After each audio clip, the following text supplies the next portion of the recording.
A very warm welcome to Devjani's musical podcast. आज हम यहाँ पर जो पॉडकास्ट करने वाले हैं वो एक बहुत ही स्पेशल और बहुत ही ब्यूटीफुल पॉडकास्ट होने वाला है because it is on women's day. It is dedicated to we women. Women's day शुरू किया गया था क्लारा जेटकिन द्वारा in Germany. She was a German, so you can say that international women's day का जो कॉन्सेप्ट है it originated from Germany. Ladies को अपने जो ग्रोथ है उसको सेलिब्रेट करने के लिए एक दिन मिलना चाहिए जिससे वो अपनी आवाज़, अपनी इच्छाएं, अपनी बातें, अपनी पॉइंट्स समाज के सामने रख सकें। लगभग 15,000 लेडीज़, 15,000 औरतों ने मार्च किया था न्यूयॉर्क सिटी में इसी दिन, जिससे कि वो अपने राइट्स के लिए प्रोटेस्ट कर सके। वो लोगों के सामने ये बात रख सकें कि उन्हें भी इक्वल सैलरी मिलनी चाहिए, इक्वल रिम्यूनरेशन मिलना चाहिए इन कंपैरिजन टू मैन। उनके वर्किंग आवर्स इतने लंबे लंबे नहीं होने चाहिए इन कंपैरिजन टू मैन। उन्हें भी अगर एंसेस्ट्रल प्रॉपर्टी में हिस्सा बंटवारा हो रहा है तो उन्हें भी उसमें पार्ट मिलना चाहिए, not only men. United Nations UN ने इसको ऑफिशियली डिक्लेयर किया कि 8 March will be celebrated as women's day all over the world, वो भी हर साल एक नए थीम के साथ। इस साल का थीम है एक्सेलरेट एक्शन। किया कि न्यूयॉर्क में किस तरह से एक ध्वनि चल रहा था लेडीज़ का, फिर किस तरह से यूएन ने 1975 में आकर के हमें ये डेट दी कि 8 March should be celebrated as women's day. And हर साल एक थीम रहता है। इस साल हमारा थीम है एक्सेलरेट द एक्शन। एंड अब हम शायद जेंडर इक्वालिटी को लेकर के इतना प्रॉब्लम में नहीं है, more we are in problem और we are seeking to accelerate the action. हमारा जो अपने लिए जो एक्शन है वो एक्सेलरेट हो। और इसी पे डिस्कशन करने के लिए, विमेंस के लिए डिस्कशन करने के लिए आज हमारे साथ डॉक्टर मीनाक्षी दुबे जी हैं और ये एक सीनियर कंसल्टेंट हैं, गायनेकोलॉजिस्ट हैं श्रीराम हॉस्पिटल में। और मैम आप बताइए कि आपको कैसा लगता है कि इस विषय पे आप क्या बोलना चाहेंगे? इस विषय में मैं यही बोलना चाहूँगी कि accelerate the action means whatever we are, we have to accelerate our action. Everything we are doing, we should increase the velocity and force. तो अब हमें जेंडर इक्वालिटी के लिए कितनी लड़ाई लड़नी चाहिए? यानी I think gender equality is it's an issue in country side, in village area, cities we are almost equal. I think 90% we have achieved the goal. अभी सिटीज़ में इतनी लड़ाई नहीं है। अभी हमें सिर्फ अपने करियर के लिए, अपने लाइफ पे फोकस करने के लिए ज़्यादा फोकस करना होगा कि एक्सेलरेट कैसे करें अपने एक्शन को। आपके पर्सनल एक्सपीरियंसेस में आप क्या रहे हैं? जैसे आप भी तो एक लेडी हैं, तो आपने अपने करियर में, अपनी लाइफ में कैसे कैसे हैंडल किया सब कुछ? इस बात में तो I feel myself lucky one. As कि एक लड़की जब किसी फैमिली में आती है तो फैमिली बैकग्राउंड कैसा है, व्हेन शी गेट्स मैरिड तो उसके ससुराल का या इन-लॉज कैसे हैं, उसका पार्टनर कैसा है, then when she joins a career whatever, तो फिर उसके कलीग्स कैसे हैं, उसका वर्क प्रोफाइल कैसा है, ये सब बहुत मैटर करता है। So in that I was born and brought up in a family, जो मेरे पेरेंट्स हैं both were literate and educated and बहुत समझदार थे। So I never felt like कि there is some gender equality.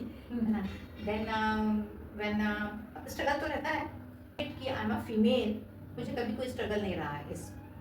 when I joined medical college, तो my friends and all they were very supportive. I think I'm lucky. Then when I got married, my husband is very supportive. So I didn't find any struggle in my life as far as gender equality is concerned. Okay.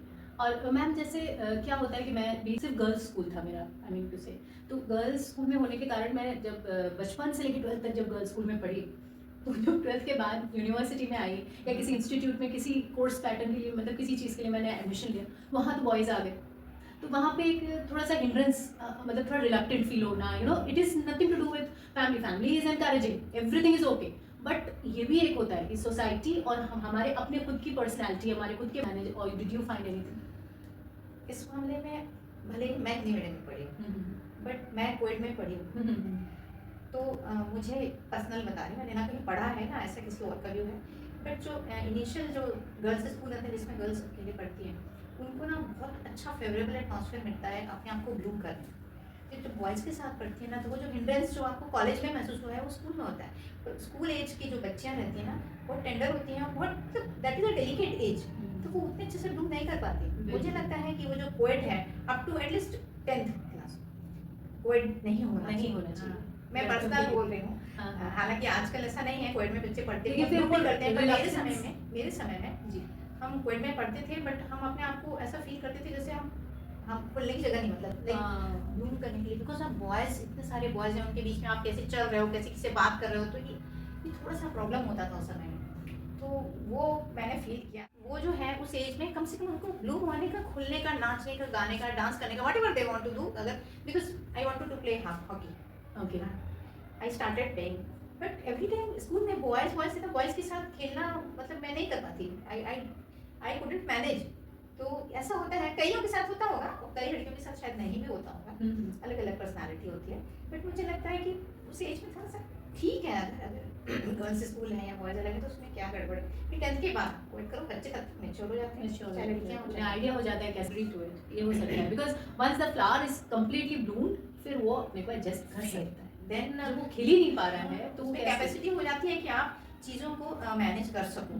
क्योंकि वो अपनी energy को फिर रोकने लगती है, वो Bloom नहीं करती है, वो नहीं हो पाती तो मतलब मैम आप तो गायनेक हैं स्पेशली, और डॉक्टर्स ने मतलब आप लोगों में भी तो जेंडर का तो वो तो रहता ही है, सभी हैं बॉयज जेंट्स एंड लेडीज, तो आप लोग कैसे मतलब इस चीज़ को handle again I am a gynaecologist, so nowadays so many males are joining obs gynae post graduation, but 20 years or 25 years back when I did my masters there was no male or a single male in 3 batches, एक mail doctor Okay. ऐसा just like that, तो वो उसी हिंडल्स में रहता था जो एक लड़की लड़कों के बीच में रहती, तो वो वैसे रहते। तो I have never faced this in my masters, and when we started practice, तो गायनिक प्रैक्टिस तो यू नो गायनिकोलॉजिस्ट का जो रेपुटेशन हुआ करता था पहले, वो it was different from all subjects.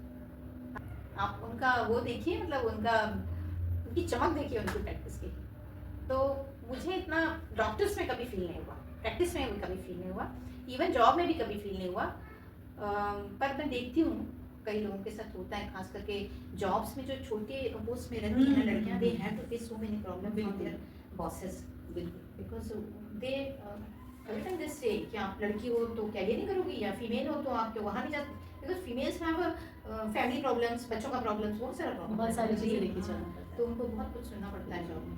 चाहूँगी कि जो हम लेडीज़ हैं हमें सेल्फ केयर, ये भी सेल्फ केयर हो गया एक तरह से, और हेल्थ का भी सेल्फ केयर, तो वो सारी चीज़ें हमें करनी है, हम कैसे करें, बिकॉज हम अपने टैंट्रम्स बच्चे पे, हस्बैंड पे या जॉब पे निकाल तो सकते नहीं हैं, तो कैसे करें इसको हैंडल।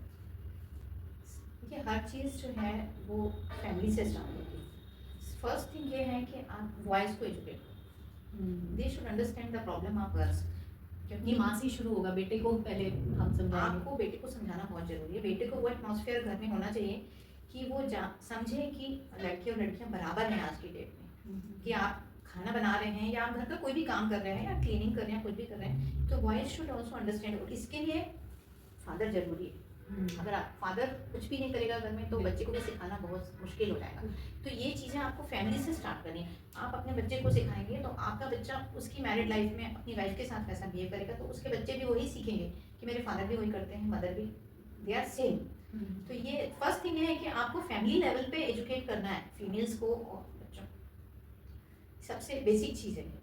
उसके बाद तो फिर ये है कि हेल्थ एजुकेशन है, मेडिकल एजुकेशन है और अदर सोशल एजुकेशन है, ये तो सरकार चला ही रही है। हाँ, और वही है ना कि जैसे हम लोग एक एक फैमिली अगर अपने बेटे को, अपने हस्बैंड, मतलब सब हर फैमिली लेवल पे, वही बोलूँ मैं, परिवार की नींव, उसमें खास रोल है, सोसाइटी में चेंज आ जाएगा। तो फीमेल का उसमें खास रोल है, क्योंकि बच्चों को ब्रॉटअप करने के लिए सिर्फ समझाना या बोलना जरूरी नहीं रहता। जैसे आपको एजुकेशन में नहीं है कि विजुअल, ऑडियो विजुअल और बिहेवियरल सब प्रकार की थेरेपी होती है ना, उसी तरीके से फैमिली लेवल पे हमको चीज़ों को चेंज करने की कोशिश करना चाहिए। तो बच्चों को सिखाना, समझाना और करके दिखाना, 3 थिंग्स है ना। आपकी फैमिली में वैसा एटमॉस्फेयर होता है तो फिर एवरीथिंग इज रजिस्टर्ड इन बच्चे के माइंड ना, कि ऐसा होता था, तो फिर उसको वो चीज़ें गलत नहीं लगती, उसको लगता है कि मैं तो होना ही चाहिए, तो फिर वो अपनी फैमिली में भी वही करेगा, अपनी वाइफ को सपोर्ट करेगा। सपोर्ट क्या है, वो ड्यूटी है। अगर आप काम कर रहे हो, आपका हस्बैंड काम कर रहा है, तो आप ही थोड़ी जरूरी हो फैमिली के लिए, सब चीज़ क्या आप ही करते और डिस्कस करनी थी कि जैसे हम लोग अभी अपने 40s में आ रहे हैं, लगभग बहुत सी लेडीज़, कोई 38-40s में, तो एक मेनोपॉज का दौर आ रहा है, उसमें भी बहुत से हार्मोनल चेंजेस होते हैं, उसमें भी अकेले बैठ के कभी डिप्रेसिंग थॉट्स आते हैं, या यू नो बॉडी में चेंजेस आ रहे हैं हर तरह का, but we can not show it to anyone, not even to our children, not even to our husband. मतलब उन्हें क्या अर्ज में रोना लगा रखा है, क्या अर्ज में कैसे फील कर रहे हो, ये क्या तरीका है। ये बहुत बड़ा इशू है सोसाइटी में, क्योंकि हम लोग डे टू डे प्रैक्टिस में देखते हैं, ये बहुत कॉमन है। तो ये हार्मोनल चेंजेस से मेंटली प्रॉब्लम होती है फीमेल्स को, फिजिकल भी प्रॉब्लम होती है। तो और उसको कोई समझता नहीं है, ये बिल्कुल सही बात है। क्योंकि एक तो one thing the female is indulged in bringing up the children till I think वही 10th, मतलब like 16 years 17 years, then suddenly बच्चे they also make their circle, है ना, they go to professional colleges or any other colleges, they have their circle, they have their hobbies and all, तो फिर वो mother को इतना importance नहीं देते। At the same time husband wife का जो एक जुड़ाव है, जो उनका सेक्स लाइफ है, उसमें भी चेंजेस आते हैं। तो हस्बैंड इज ऑल्सो लाइक ठीक है कर लेगी, ऐसा हो जाता है। और उसी समय आपको हार्मोनल चेंजेस आ रहे हैं 40-45 में, तो आपको इससे फाइट करना है। तो उसके लिए आपको अपने आप को ही स्ट्रांग बनाना पड़ेगा। सपोर्ट कर सकते हैं हस्बैंड, बट वो वाली बात है ना जो आप नहीं समझेंगे। नो, स्ट्रेंथ इंक्रीज करना है, आपको अपनी हेल्थ पे ध्यान देना है, आपको अपने डाइट पे ध्यान देना है, आपको एक्सरसाइजेस पे ध्यान देना है, आपको अपना मेंटल पीस भी बना के रखना है। तो जैसे आप पढ़ने वाले हो, लिटरेचर पढ़ते हो, वो पढ़ो, प्राणायाम वगैरह करिए, मेडिटेशन करिए, अपनी आत्मा को मजबूत बनाइए, इसको कहते हैं ना विल पावर को, अपना कॉन्फिडेंस लूज नहीं करना है। ओके। कि लाइफ में चेंजेस तो आते ही हैं। जब छोटा बच्चा है तो वो टॉडलर है, फिर उसके बाद वो एडोलेसेंस होता है, एडल्ट होता है, टीनेज पार होती है, हर जगह चेंजेस आते हैं। तब तक तो आपके पेरेंट्स रहते हैं आपको सपोर्ट करने के लिए। जी। टीनेज में आप बाहर निकलते हो, फिर आप कॉलेज जाते हो, उसके बाद जैसे आपकी शादी होती है तो एक बहुत लंबा पीरियड होता है जो कि आपका रिप्रोडक्टिव लाइफ कहलाता है, वो काफ़ी लंबा रहता है। तब आप मैक्सिमम स्ट्रांग रहते हो, तो आपको किसी की कोई जरूरत नहीं रहती है। मगर जब मेनोपॉज का समय आता है, देन फीमेल जो है वो अकेली पड़ जाती है ना। उसके पेरेंट्स यूजुअली होते हैं, और होते भी हैं तो वो इस लाइफ में नहीं रहते हैं कि वो आपको सपोर्ट कर पाएँ। तो उस समय के लिए आपको फीमेल्स को तैयार करना है, ये बहुत इंपॉर्टेंट चीज़ है, बहुत ज़रूरी है। और हम लोग को सोशली इस पर सबको वर्क करना चाहिए, क्योंकि एजुकेटेड है, आप समझ सकते हो कि हमें चेंजेस आ रहे हैं। तो कई फीमेल्स तो समझ नहीं पाती कि वो क्या रहा है हमारे साथ, हम इस तरह कैसे हो गए। तो उसके लिए after 35 every female should start taking care of weight और diet and exercises and अपने ड्यूटी आवर्स वगैरह। इवन जो जॉब करती है वो भी फीमेल्स नहीं समझ पाती हैं कई बार कि हम क्यों इतने परेशान हो रहे हैं। उनको लगता है कि मेरे अंदर कुछ कमी आ गई है, हाँ। मैं ही कुछ गलत कर। या आप कुछ करना चाहोगे तो आपको कोई कुछ बोलेगा तो आपको रोना आएगा, जैसे शुरू में होता है बच्चे को वैसा होगा। तो ये every woman has to classes होनी चाहिए, जैसे कि ये एडल्ट बच्चों के लिए सेक्स एजुकेशन है, वैसे फीमेल्स के लिए भी होना चाहिए, बिल्कुल होना चाहिए। हम उस क्षेत्र में तो नहीं है कि मतलब पॉलिटिक्स में या सोशल वर्क में या इसमें नहीं है, बट ये होना चाहिए। जो फेडरेशन ऑफ गायनेकोलॉजिस्ट है उसमें इस पे वर्कशॉप वगैरह होते रहते हैं। तो this is for me no pause, there should be any pause नहीं, मैं जैसी हूँ वैसे रहूँगी, कॉमा भी नहीं होगा। हाँ, आई कीप ऑन गोइंग।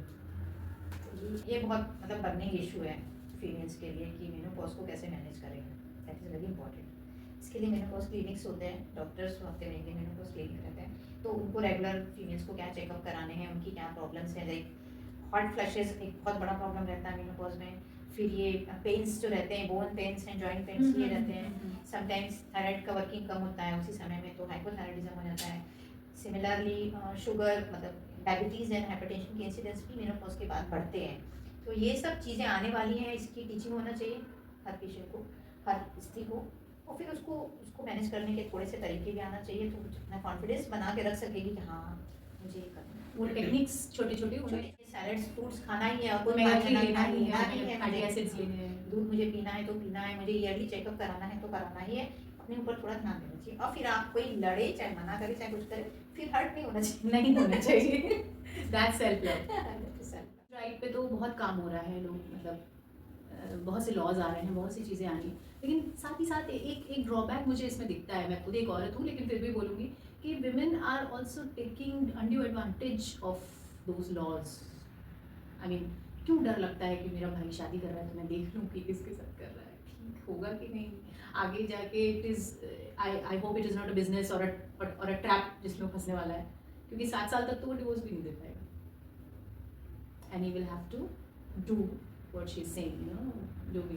तो ऐसी चीज़ें, ये जो लॉज हैं 7 इयर्स वाला, वो एक लेडी के लिए बहुत अच्छा भी है, क्योंकि वो बहुत ऐसे गलत लोगों से बच सकती है। लेकिन व्हाट अबाउट द मैन, क्योंकि हर आदमी गलत भी तो नहीं है। अनअवॉइडेबल रहती है कोई भी चीज़ होती है, कोई स्कीम होती है या कोई योजना होती है, कोई प्रोजेक्ट होता है, उसके ना प्लस माइनस दोनों होते हैं। तो जैसे रिजर्वेशन है, रिजर्वेशन एक अंडर डेवलप्ड या नॉन डेवलप्ड सेक्टर के लिए स्टार्ट हुआ, मगर उसका नुकसान भी तो हो रहा है कि नहीं हो रहा है। उसी तरीके से फीमेल्स भी जो थी, फीमेल जो सेक्शन था समाज का, वो भी अंडर डेवलप्ड माना जाता था, ऐसा कि एक्सप्लॉइटेड सेक्शन है, उसके लिए अब आप धीरे धीरे वर्क कर रहे हैं। तो अब लाइफ में हमेशा क्या होता है, बैलेंस होना चाहिए। लाइफ में क्या, किसी भी चीज़ में बैलेंस बना के रखना चाहिए। आप किसी भी तरफ ज़्यादा जाओगे ना तो नुकसान करता, अंडर जाओगे तो नुकसान करता। तो जब ये लहर चल रही है कि हम डेवलपमेंट चाहते हैं फीमेल्स का, तो ये वाला नुकसान तो होगा मेल सेक्टर को कहीं ना कहीं। इसकी नींव भी परिवार के स्तर पे ही रखी जाना चाहिए कि लड़कियां अब समझें इस चीज़ लड़कियों को भी समझें इस हाँ, चीज़ को हाँ, कि जीवन में मर्यादा ज़रूरी है। हाँ, हमेशा एक लाइन आपको खींचना पड़ता है कुछ भी करते हो। जैसे कि आप कैरियर पे जा रहे हो, मतलब हाँ, कैरियर पे ध्यान, हाँ नहीं, आप कैरियर ओरिएंटेड हो मान लो, मगर इसका मतलब ये नहीं है कि आप शादी करके कैरियर ओरिएंटेड हो इसलिए आप फैमिली की तरफ ध्यान नहीं दे रहे हो, कि आपने बच्चों की तरफ ध्यान ही नहीं दिया, तो फिर आपने क्यों शादी की और क्यों आप समाज में ये यूनिट बनाई, क्यों फैमिली, राइट है ना। तो लाइफ में हमेशा एक लाइन खींचना, मर्यादा हर किसी को मालूम होना चाहिए, क्योंकि ये लहर कोई भी चलेगी ना तो उसके जो गलत फिर आप reverse effect है वो होंगे लेडी ही। डोमिनेट करने पे लेडी ना आ जाए। सकती हूँ जो हमारे से थोड़ा सा एक रेडियस नीचे, जैसे हमारी मेड है या हमारे जो और अदर लेडीज़ है जो वर्किंग, जो हमारे घर में जो काम करती हैं, उनमें ये भावना कि उनको भी अपनी वैल्यू को जाने, ये कैसे पहुँचाऊँ, इसको हम कैसे पहुँचाएं, क्योंकि उन्हें भी अवेयरनेस की ज़रूरत है। मशीन की तरह काम करते हैं सब। Only answer is education. इस चीज़ का एजुकेशन उनको मिलना चाहिए। जैसे मैंने कहा आपको कि स्कूलों में या गवर्नमेंट को जो एजुकेट करना चाहिए फीमेल्स को, वो एजुकेशन फैमिली मतलब पारिवारिक स्तर पे भी होना ये चाहिए। जो आपने मेनोपॉज वाला बोला था कि सबको एजुकेट होना चाहिए, करना है, तो उसी के थ्रू सेल्फ लव का एजुकेशन उन्हें सेल्फ मिलेगा। लव का education, As self a woman. Confidence, Hmm. Self confidence की we are also part of society, we have some rights, we have some duties. हम किसी के उस पर ही चले, जरूरी नहीं हमारी इच्छा होगी तो हम हस्बैंड के कहने पे चलेंगे, this is not necessary. Actually जब फाइनेंशियल इंडिपेंडेंट होती है ना फीमेल्स, तो वो मुझे लगता है कि धीरे धीरे अपने डिसीजंस वगैरह खुद लेने लगती है। तो जो फैमिली का कंसेप्ट है, ये तो फैमिली से ही आता है। आप अपने घर में जो देखते हो तो आगे अपने फैमिली में ले जाते हो। फैमिली लेवल पे ही लड़कियों को आप एजुकेट करो। फीमेल होती है उसकी बहुत जिम्मेदारियाँ होती है फैमिली में। आप बच्चों में ये चीज़ डालेंगे ना तो बिल्कुल धीरे धीरे वो बढ़ेगी और आगे चल के बच्चे वही करते हैं जो फैमिली में देखते हैं। Unknowingly everything is registered in a kids mind. आप देखोगे सबकॉन्शियस में सब चीज़ रजिस्टर हो जाती है, और वो आप बोलोगे नहीं, बोलने से इतना कुछ भी नहीं होता है। आप बोलोगे कि नहीं लड़कियों को ऐसा करना चाहिए, वैसा करना चाहिए, गलत है, ये सही है, अपना कॉन्फिडेंस करो, मगर अगर वो घर में देखेगी कि आपका हस्बैंड आपसे गलत काम करा रहा है और आप उसको करे जा रहे हो, तो वो भी वो सीखेगी कि हस्बैंड ही बहुत बड़ी चीज़ है, हस्बैंड गलत कर रहा है तो आप उसको बोलोगे ये गलत है, ये मत कर, आपको उसके लिए फाइट करना पड़ेगा। तो वो लड़की जो देखती है वो सीखती है, उसके अंदर भी वो कार्य जाता है। हाँ। फीमेल कभी ताज पहन के बैठती नहीं है, बट अनप्राउड फील रहती है। ये हमारी बिल्कुल भारतीय संस्कृति की विशेषता है। बिल्कुल। तो हमको फीमेल्स को आगे बढ़ाना भी चाहिए और साथ में साथ उनको एजुकेट करना भी बहुत ज़रूरी है कि बिल्कुल। तुम्हारी क्या ड्यूटीज़ हैं और तुम्हारे क्या हक हैं, दोनों चीज़ उनको मालूम होना चाहिए। हमको इस पे वर्क करना चाहिए। आर्टिस्ट है, you are a singer also, you sing so good, I know about it. तो आपको किन के सॉन्ग ज़्यादा पसंद है? मतलब आज तो हम विमेंस डे पे बात कर रहे हैं, आपको फीमेल फीमेल्स के ही बस ऑफ कोर्स, आई मेरी मीन आपके आइडियल मेरी फेवरेट सिंगर तो लता जी ही हैं। Lata ji is all time female और बेंचमार्क हम सबका, मेरी मदर की भी benchmark. She is beyond male female singer भी आप सोचेंगे तो she is beyond that competition. Lata ji के लेवल पे कोई मेल सिंगर भी नहीं है, मुझे ऐसे लगता है। नहीं जितने गाए हैं ना उतने कवर तो कहीं और नहीं मिलेंगे, जितना कवर अभी करते करते भी उतने गाने कवर नहीं किए होंगे शायद इतनी एज में। हाँ, और नहीं उनकी जो सॉन्ग्स है ना, वो songs for Lata, songs of Lata है, उनका कोई जोड़ नहीं आता। उनको कोई और गाता तो ऐसा गा नहीं पाता, और वो लगता है लाइक उनके लिए बने हैं। कुछ सॉन्ग्स तो ऐसे हैं उनके जो मतलब क्लास है, वो काल जयी सॉन्ग्स है मतलब। कैसे, जैसे आपके लिए आपने क्या नोटिस किया, कौन से सॉन्ग आपको ऐसे लगता है? अरे बहुत से सॉन्ग हैं, जैसे लग जा गले से है, या अजी रूठ कर आप कहाँ जाइएगा, या अनपढ़ का जो गाना है आपकी नजरों में आपकी समझ। नजरों में समझा। तो ये सब नैनों में बदला छाए हैं, ऐसे लिस्ट है। There is not 1 or 2 or 10 or 15, like कम से कम 50 सॉन्ग्स होंगे जो मतलब आप सुनोगे तो सुनोगे ही, मतलब एवरी टाइम आप you will love to listen कि ये सॉन्ग अच्छा ही बज रहा है, चलो इसको सुन लेते हैं। ऐसा तो वो उनकी आवाज़ में जादू है, स्पेशली अगर वो मदन मदन तो वो ठुमरी उनका वो ठुमरी वाला स्टाइल मैंने वो गवाया है, उनको लता जी का पूरा टैलेंट निकाल दिया, मतलब बाहर की जरा क्या सी होगा? आहट हो तो दिल सोचता है। तो वो चीज़ें जो हैं हमने विषय बदल लिया, और हम कितने कितने अच्छे सब्जेक्ट पे आ गए ना। ये सचमुच बहुत लाइट सब्जेक्ट है और मुझे बहुत पसंद है, आपने हमेशा अडॉप्ट करी है यहाँ पर। अच्छा, मेरे को ना, मैं बहुत मतलब truly speaking I am not a very good singer. ऐसा है कि मैं गाती हूँ और जैसे मैंने इतने बड़े बड़े नाम ले लिए, लता जी, आशा जी, मतलब इन लोग को मैं कॉपी भी नहीं कर सकती हूँ। इसलिए मैं तो जब गाती हूँ तो बस जैसा मेरे को लगता है गा देती हूँ। मैं कॉपी करने की कोशिश करती हूँ तो I got frustrated, I can't copy. वो अप टू द मार्क तो नहीं होता, वो तो मैं हाँ। खुद भी फ्रस्ट्रेट हो जाती हूँ, लेकिन फिर भी कोशिश करती हूँ कि थोड़ा सा अगर 10% भी उतना ले सकूँ, उस तरह का कर सकूँ जैसा वो कर रही हैं। कॉपी ही तो करते हैं Basically, हाँ। कॉपी ही करते हैं हम हाँ। लोग उसको। तो जितनी बार सुनते हैं हर बार हमको एक नई चीज़ उसमें फील होती है। जैसे आज भी मैं सुन रही थी, जैसे आज ये रूठ कर कहाँ जाएगा, फिर मैंने सुना, फिर मुझे लगा कि इस शब्द में ये हरकत है, इस शब्द में ये हरकत है, अरे ये तो कभी ध्यान नहीं दिया ऐसा। तो वो गाने आप जब भी सुनोगे तो आपको लगेगा अरे आपकी बात, अपन इसको ट्राई करते हैं। आप इतना अच्छा गाते हो उस गाने को। आप सुन सकते हो मगर आप उसको कंपेयर नहीं करना ना। नहीं करेंगे मैम, हम लोग खुद ही उसी तरह, हम लोग क्या कंपेयर करेंगे।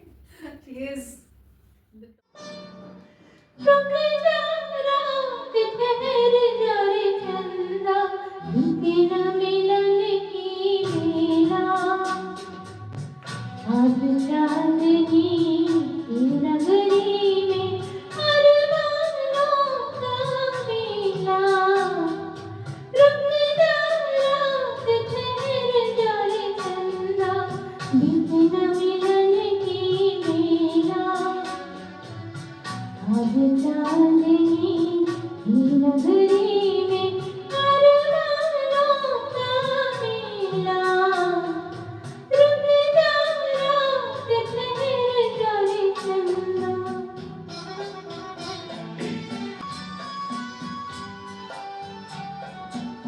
पहले मिलन की यादें लेकर आई है ये रात सुहानी।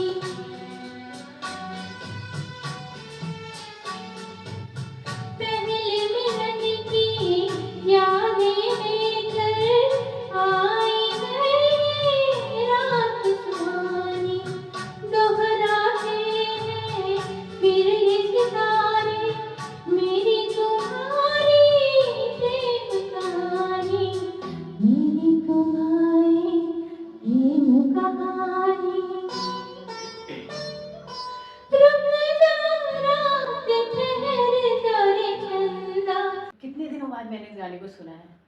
गाना खुद अलग बात होती है, लेकिन किसी को सुनना एक्चुअली गाने में एक खूबी है।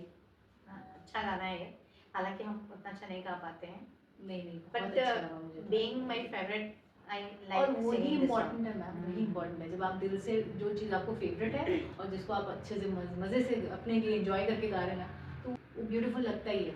Feel good. इतना अच्छा आपने मुझे, आपसे कितना कुछ सीखा मैंने, इतना कुछ सुना मैंने। नहीं सच में, as a mother, as a wife, as a lady, मैंने बहुत कुछ सीखा। मुझे पूरा विश्वास है कि जो सुन रहे होंगे, जो देख रहे हैं मेरे फ्रेंड्स, वो भी आपसे बहुत कुछ सीखे होंगे आज। और आपका ये ब्यूटीफुल सा गाना सुन करके चीयर अप हो गए होंगे कि yes let's start the journey again. It's your turn. एक पॉज लगा के पॉज हमारे बातों को सुनने के लिए, लेकिन there shouldn't be any pause, no pause. For me no boss.